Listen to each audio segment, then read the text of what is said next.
Zelle works differently from many older tutorials. This updated guide shows the bank or credit union workflow for enrollment, sending, requesting, receiving, limits, cancellation, QR codes, and the safety checks required before money leaves your account. Since April 1st, 2025, the standalone Zelle app has not supported sending or receiving money. Older instructions to install it and enroll with a debit card are obsolete. Use the mobile app or online banking service of a participating bank or credit union instead. Confirm that your bank or credit union offers Zelle through the official Get Started directory or the institution's verified support. If it is not offered, the retired standalone app is no longer a fallback. Open your institution's official mobile app or online banking. This demonstration follows a fictional example bank mobile interface, so no real customer information or copied bank screen appears. Sign in using your bank's normal security method. Keep credentials, biometrics, and one-time security codes private, and never enter mobile banking details through an unexpected message link. Every demonstration field remains masked. Find Zelle under the bank's payment or transfer menu.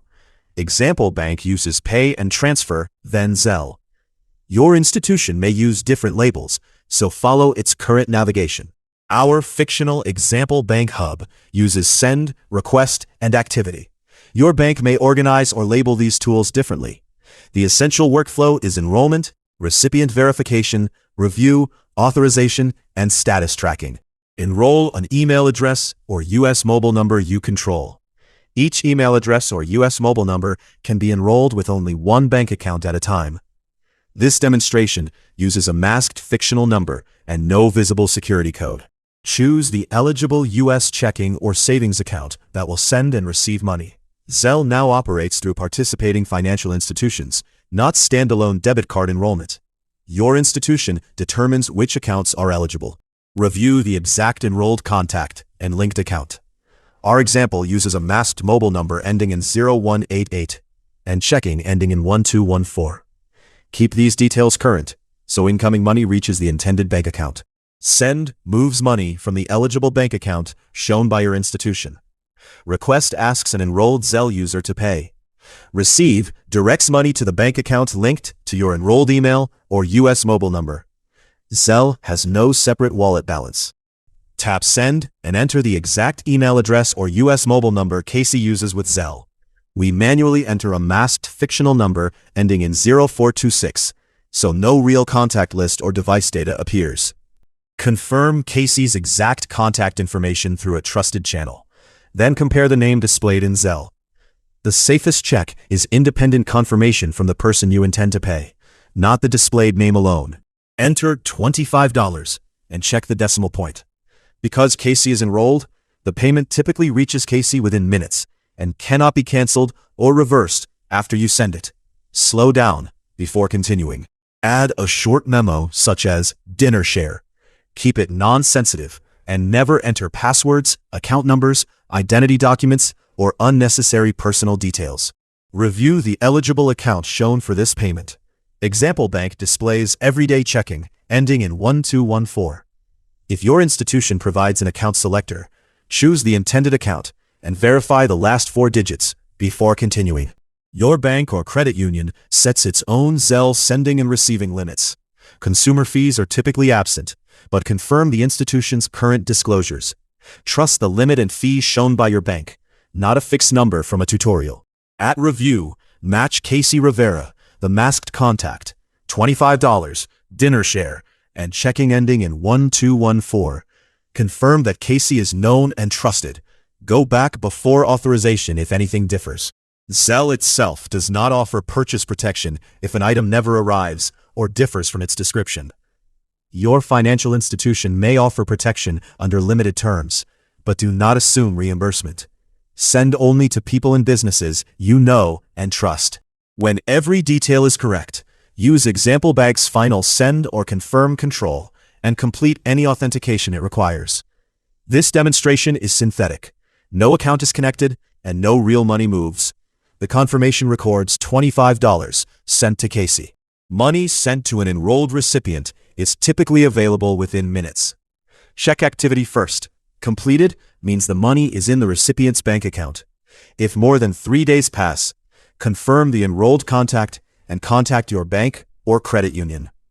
If the recipient is not enrolled, they receive an email or text with enrollment instructions. They must enroll the exact email address or U.S. mobile number through a participating institution. After 14 days without enrollment, the payment expires and the funds return. You can cancel only while the recipient remains unenrolled. Open the payment inactivity and choose Cancel this payment. Once the recipient enrolls and the money reaches the linked bank account, the payment cannot be canceled or reversed. For a request, choose Request. Select Enrolled Casey Rivera. Enter $25 and dinner share. Then review before confirming. A request asks Casey to send money. It does not debit Casey automatically. Payment requests can only be sent to enrolled users. To receive money, share only the email address or U.S. mobile number enrolled with your bank. If already enrolled, no further action is normally required. Money moves directly to the linked account. Never share banking credentials or one-time security codes. If your institution supports Zelle QR codes, open Send and tap the QR icon at the top of Select Recipient. Scan the recipient's code, then verify the displayed name before entering an amount. QR scanning never replaces the Know and Trust rule. If supported, tap My Code to view your own Zelle QR code and use the share or print controls. For safety, this tutorial shows a deliberately invalid code labeled Demo, not scannable, containing no live contact or payment destination. A smartphone is not always required. If your institution offers Zelle through online banking, you may send and receive from its official website. Confirm availability with the bank, then use a trusted bookmark or type the address yourself, not an unexpected message link. Unauthorized fraud is a Zelle payment you did not approve. A scam is a payment you authorized after deception or pressure. Unauthorized transactions typically qualify for reimbursement. Scam recovery varies, although certain imposter scams may qualify. Report either immediately. For enrollment problems, missing payments, scams, or unauthorized activity, contact your bank or credit union first. Use the authenticated banking app, official website, or number on the back of your bank-issued debit card. Ignore support contacts from incoming callers, unexpected messages, or sponsored search results. Your institution controls the interface, account eligibility, limits, and support route. Use this guide for the sequence, then rely on the current disclosures and instructions inside your bank's official app or online banking. The workflow is: confirm participation, use the official app or online banking, enroll a controlled contact and eligible account, verify the recipient independently, review the recipient, amount, account, limits, fees, and protection, then authorize and monitor activity. Before sending, ask, do I know and trust this recipient? Did I independently confirm the exact contact, then verify the displayed name? Are the amount and bank account correct? Am I being rushed or told to send money to myself? If anything is uncertain, do not send. That is the updated 2026 Zelle workflow. Use your financial institution's official access point. Verify every recipient independently. And remember that an authorized payment to an enrolled recipient cannot be canceled or reversed. Report fraud or scams immediately.